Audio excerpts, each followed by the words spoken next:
খেলাফত কায়েম হলে যেমনিভাবে মুসলমানদের মুখে হাসি ফুটবে, হিন্দুদের মুখে হাসি ফুটবে, খ্রিস্টানদের মুখে হাসি ফুটবে, কোনো ধর্মের মানুষের উপরে অন্যায় কোনো জুলুম নির্যাতন হবে না, জমি দখল হবে না, সন্ত্রাস থাকবে না, কারো বাড়ি ঘরে আক্রমণ হবে না, রামদাও দিয়ে শ্যাম দিয়ে টিন কুপিয়ে ঘরগুলোকে নষ্ট করা হবে না, জমি দখল করা হবে না, ঘুষ সুদ কোনো কিছু হবে না। একটি শান্তির, নিরাপত্তার, সুখী, সমৃদ্ধ রাষ্ট্র প্রতিষ্ঠা করতে পারে একমাত্র খেলাফত ব্যবস্থায়। প্রিয় ভাইরা আমার, আমরা কয়েকটি প্রস্তাব দিচ্ছি। এক, সালথা নগরকান্দা সহ ফরিদপুরে অতীতের ফ্যাসিস্ট জালেম স্বৈরাচারী সরকার আমলে সালথা নগরকান্দা ফরিদপুরে যত মিথ্যা মামলা হয়েছে, অন্যায় মামলা হয়েছে, সকল মামলাকে উদ্ধ করতে হবে। 3 নম্বরে পুলিশ প্রশাসনের সর্বাত্মক সহযোগিতা করবেন, কোনো দলের জন্য নয়, সকলের জন্য আপনাদের আন্তরিক সহযোগিতা চাই।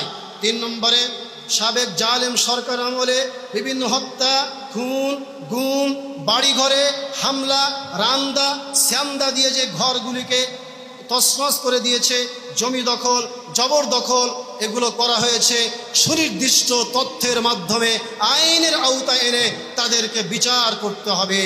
5 নম্বরে ভিলেজ পলিটিক্সকে বন্ধ করতে হবে। ভিলেজ পলিটিক্সের কারণে গ্রামের মানুষ শান্তিতে থাকতে পারে না। 6 নম্বরে পঞ্চায়েত, দরবার, মাতুব্বরি, সর্দারির নামে গ্রামের নিরীহ মানুষের উপরে সঠিক বিচার করা হয় না। 500 টাকার নোট, 1000 টাকার নোট তলে তলে খেয়ে অন্যায় বিচার করে, ঠিক কিনা বলেন আপনারা? এই সকল অন্যায় বিচারকে পুলিশ প্রশাসনের মাধ্যমে, তরুণদের মাধ্যমে, উলামায়ে কেরামের সহযোগিতার মাধ্যমে এই কুপ্রথাকে চিরতরে ফরিদপুর থেকে বিদায় করতে হবে।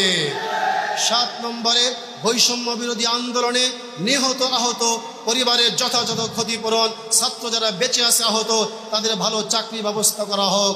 8 নম্বরে খুনি স্বৈরাচারী জালেম সহ তাদের দোসর বাহিনী, তাদের সকলকে অনতিবিলম্বে প্রতিবেশী দেশ থেকে এনে তাদের মৃত্যুদণ্ড জাতির সামনে কার্যকর দেখতে চায়।